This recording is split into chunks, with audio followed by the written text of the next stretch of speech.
So a little, well, almost, I think, a year ago at this point, we now have, or should we say, we had a little scuffle, a little brief scuffle between Azerbaijan and Armenia. And this was for control of the Karabakh region.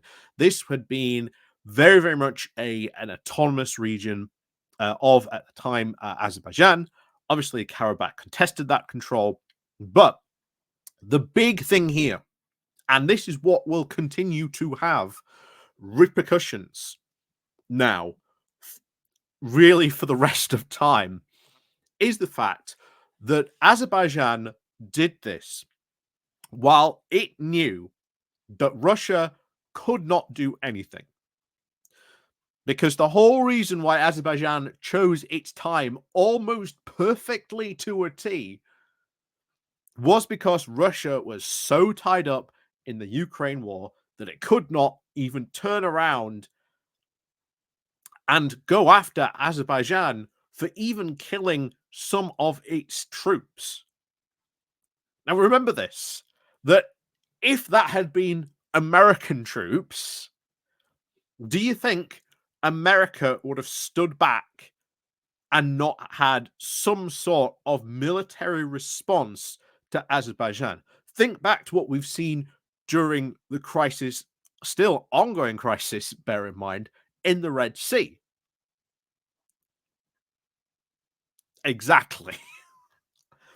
So the very fact that you have now had Russia once again in this area acting as the sole security guarantor between these two powers, that we are there, to keep the peace, to make sure that we are the big status quo keepers.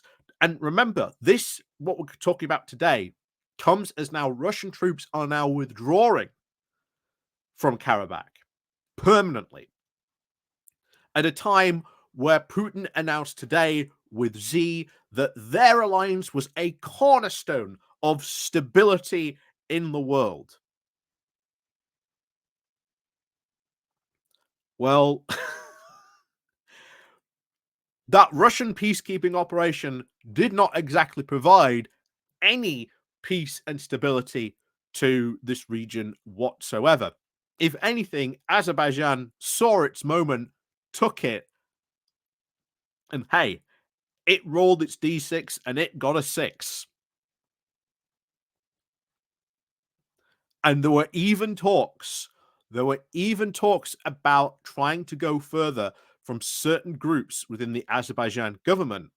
Just remember, there's this tiny little enclave that they've still got that's separated by Armenian territory. There were talks about trying to unite that territory. Now, there has been a peace agreement, and that is something that we must stress. There has been a peace agreement. We've actually talked about this on Geoscope, that there was a peace agreement. And ultimately, obviously, anything that can sort of guarantee a lasting peace in this area, I am all for. Although ever so skeptical, maybe, because Azerbaijan, or should we say Armenia in this case, was really, really relying on, the Russian security guarantees. Really reliant on those Russian guarantees against Azerbaijan. And those promise of troops, equipment, supplies, etc., did not materialize. Russia did not respond. And ever since then, the whole system of alliances in the Caucasus, in sort of northeastern Asia, has been massively in flux. Massively in flux. You have seen diplomats from China trying to get into sort of some of these countries as well as France, Europe, America, going out there to really try and redraw the map of alliances that are there. Because a lot of those countries really realized that if Russia is, quote, busy, shall we say, with its, little adventure into Ukraine, it ain't going to come to your help. And bear in mind, I think it was like a year or two prior to the Russian invasion of Ukraine, Russia actually provided troops to put off a coup in Uzbekistan. Now, what happens should that coup happen again right now? Well, let's face it, looks like those troops to prevent a coup are not going to be as forthcoming. Let's say you have Russian troops acting as peacekeepers somewhere in your country. Doesn't look like Russia will respond because it's too busy.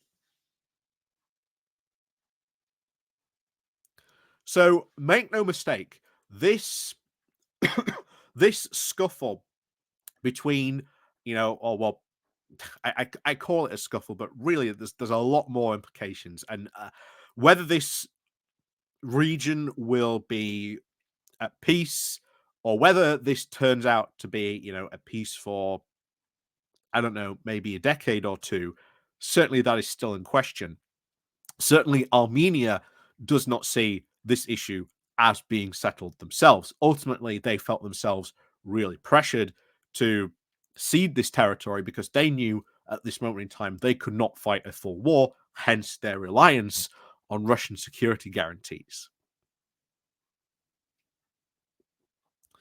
So this will have a lot of wide bearing implications. But remember, the last base of this Russian base has now been closed. And this probably now means that all of these troops are now going to get sent to Ukraine. There's roughly over about 1,000, almost 2,000 peacekeepers here.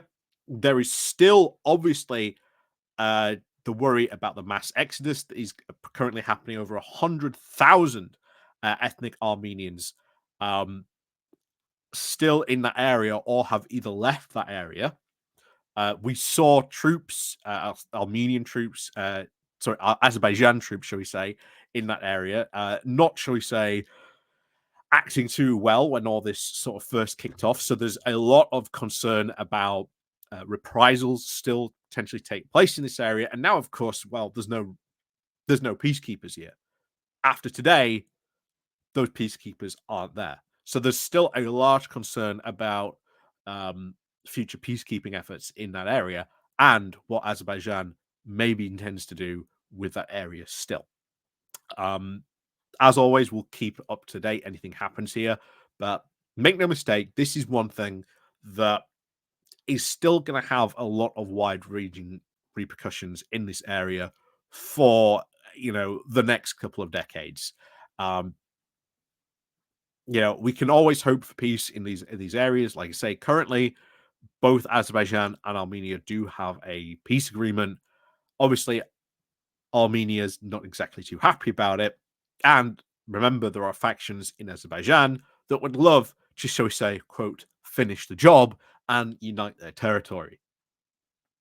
So, a peace for 10 years, who knows? Hopefully, we can hope for longer. But this is yet another area of potential trouble spots that could reignite again, maybe in a decade or so. So, as always, thank you very much for watching. Please do remember to click on the like, share, and subscribe button down below. There's the Patreon page, there's the Buy Me Coffee link where you can buy me coffee, there's the YouTube thank you button, and of course, as always, there is the Pony Club as well down below too. So, as always, until next time, we'll see you all very soon.